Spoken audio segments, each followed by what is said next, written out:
বন্ধুরা, এআইয়ের ফাঁদে এখন শফিকের বউ তারার সাথে ঘটে গেল একটা ঘটনা, যেটা সাক্ষী তারাই আমাদের সাথে শেয়ার করছে। কি বলছে এআই দিয়ে তারার সাথে কি এমন ঘটনা ঘটে গেল, চলো ভিডিওটা তোমাদের সাথে শেয়ার করি, যেটা তারা কিন্তু আমাদের সঙ্গে শেয়ার করেছে। তারাকে তোমরা নিশ্চয়ই অনেকে জানো, যেটা হচ্ছে শফিকের বউ। তো চলো আগে পুরো ভিডিও দেখো, তারপরে কিছু কথা এআইয়ের সম্পর্কে আর তারার সম্পর্কে ডিসকাস করছি। ওকে, লেটস স্টার্ট। বন্ধুরা, আপনারা সবাই কেমন আছেন? আশা করি সবাই অনেক ভালো আছেন, আর আমরা অনেক ভালো আছি। তো এই ভিডিওটা কিছু মানুষের জন্য যারা আমার এআই এ প্রচুর খারাপ খারাপ ফটো এডিট করে পোস্ট করছে। আমার আর তাহিন হচ্ছে আমার বড় ভাই, ওকে আমি ভাইয়ের চোখে দেখি, ও আমাকে বোনের চোখে দেখে। তাহলে এরকম করে এরকম ফটো এডিট করে পোস্ট করে কি আপনাদের খুব ভালো হচ্ছে? এরকম এডিট করে ফটো পোস্ট করছেন, পাবলিকের চোখে আমাকে খারাপ করাচ্ছেন। এগুলো কি আপনারা টাকার জন্য এরকম করে ঠিক করলেন? বলেন। আমি যে পোস্ট করেছে, একজনকে ফোন করেছিলাম, সে আমার সঙ্গে প্রচুর খারাপ ব্যবহার করলো, বললো আমি পোস্ট করতেই পারি, গালাগালি করলো।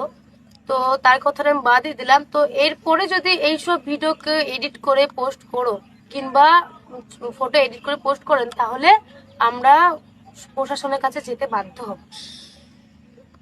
অনেকেই তো সোশ্যাল মিডিয়াতে ভিডিও করে, তাই তারাও ভিডিও করে। আর আপনাদের যদি টাকা ইনকাম করার অতই ইচ্ছা হয়, তাহলে নিজেদের ভিডিও বানান, দিয়ে টাকা ইনকাম করুন। পরের মেয়ের মান সম্মান নিয়ে খেলা করছেন, এটা কি উচিত? আপনারাই বলুন। আজ যদি আমি আপনাদেরই বোন হতাম কিংবা আপনাদের কেউ হতাম, তাহলে কি এটা করতে পারতেন?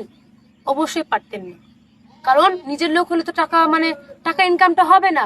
আর অন্য কারোর জন্য এরকম করে ফটো এডিট করে টাকার জন্য, এত যদি টাকার লোভ থাকে, অন্য কোনো কাজ করেন, ব্যবসা করে খান, অন্য কোনো কাজ করেন। তাই বলে কি একটা মেয়ের ফটো নিয়ে এরকম করে জড়াজড়ি করে পোস্ট করে কি এরকম কি ঠিক করছেন আপনারা? তো আমার যদি আর এআই এ ভিডিও বানিয়ে এরকম ভাবে পোস্ট করেন, তাহলে কিন্তু আমি প্রশাসনের কাছে যেতে বাধ্য হব। বন্ধুরা, এখনকার দৈনন্দিন হিসেবে কিন্তু এআই ভীষণ সহজভাবে সব কাজগুলো কমপ্লিট করছে। আর এআইয়ের মাধ্যমে কিন্তু যত টাইম লাগা কাজগুলো তত তাড়াতাড়ি কিন্তু যেরকম হচ্ছে, সেরকম এআই কিন্তু মানুষকে অনেক রকম প্রবলেমের ফেস করতে দিচ্ছে।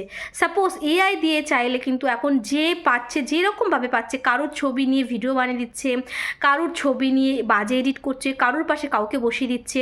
সো এইরকম করেই কিন্তু একটা স্ক্যাম হয়ে গেছে আমাদের সকলের প্রিয় শফিকের ওয়াইফ বলতে পারো, এক্স ওয়াইফ বলতে পারো, যাই বলতে পারো, তারার সাথে একটা অঘটন ঘটে গেছে, যেটার সাক্ষী তারা নিজেই দিয়েছে। কি বলেছে তারা, আমি তোমাদের সাথে নিশ্চয়ই ভিডিওটা শেয়ার করেছি, তোমরা দেখেছো। সো আমার বক্তব্য এটাই, এআই যতটা ভালো সকলের জন্য হয়ে দাঁড়িয়েছে, এআই অ্যাকচুয়ালি ততটাই খারাপ হয়ে দাঁড়াচ্ছে।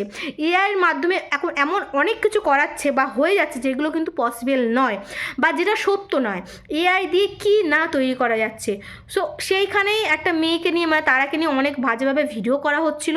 তো ওই বিপরীতে তারা একটা ভিডিও আমাদের সকলের সামনে নিয়ে হাজির হয়েছে। তা সে এইটা রিকোয়েস্ট করলো যে আমি তোমার বোনদের মতন হই, বা সকলের কথা আমিও বলবো যে কোনো মেয়েকে বা কাউকে নিয়ে এরকম টাইপের এআই দিয়ে ভিডিও বানিও না, যাতে তার খারাপ লাগে, ঠিক আছে? সো তারাকে দিয়ে একটা ভিডিও বানানো হচ্ছে, যেটা তারা খুবই খারাপ লাগছে। সো আমিও বলবো প্লিজ এরকম টাইপের ভিডিও কন্টেন্ট বানিও না, যাতে লোকের খারাপ হয়। সো এআই এমনিতে কিন্তু খুবই ভালো। তো যাই হোক বন্ধুরা, ভিডিওটা তোমাদের সাথে শেয়ার করলাম, কেমন লেগেছে অবশ্যই কমেন্ট করো, ভালো লাগলে প্লিজ সাবস্ক্রাইব করে দিও। ওকে, আজকের জন্য এইটুকু, দেখা হচ্ছে অন্য কোনো ইন্টারেস্টিং ভিডিওতে। ওকে বন্ধুরা।